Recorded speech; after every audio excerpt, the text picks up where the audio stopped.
Bazadde b'omuwala ono ow'emyaka 13 bombi baamufaako, bw'atyo n'asigala nga mukulu we yatetenkanya okuba ng'amufunira obuyambi. Wabula gye buvuddeko katono, waliwo omusajja eyamufunyisa olubuto era bw'atyo ne kimuviirako okuva mu ssomero mwe yali mu kibiina ekyokusatu.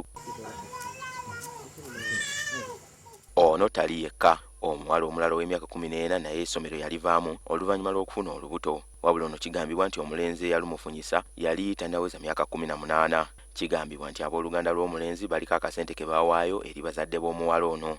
Waliwo n'ebigambibwa nti ab'obuyinza mu disitulikiti eno tibakoze kimala kulwanyisa mbeera eno ey'abawala okufuna embuto nga tebanneetuuka, kubanga abakyamu babaako n'akasente ke bawa eri poliisi, olwo ne basigala nga balya butaala. Akulira poliisi ye Achowa tetusobodde kumufuna kubaako kyayogera ku muze guno. Mu buufu buno waliwo ebitongole by'obwannakyewa ebyegasse mu disitulikiti ya Muria okusomesa abantu ku butya bwe bayinza okweganga ekizibu kino. John Patrick Omutia nga mukwanyaganya wa mirimu mu kibiina ki Child Fund agamba nti singa ensonga eno tekwatibwako bunnambiro, omuwendo gw'abaana abava mu masomero nga bato gujja kweyongerera ddala. If these girls are getting pregnant at that tender age, what is their HIV status?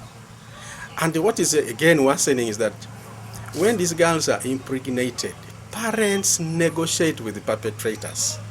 Now, that also worries us a lot. Michael Egadu nga yakulira egombola ye Achowa agamba nti obwavu obususse saako n'abazadde okumala obudde obungi mu birabo by'omwenge yeekanaaluzala wa bino byonna.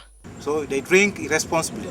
They drink just to get drunk, not to share issues as the olden people used to do. Okusinziira ku Roda Akero akola ku nsonga z'amaka mu disitulikiti ya Muria, emisango 30 gye giroopebwa ku poliisi buli mwezi nga gyekuusa ku kukabasanya abaana, 17 gya butabanguko mu maka ate nga 2 gya buliisa maanyi.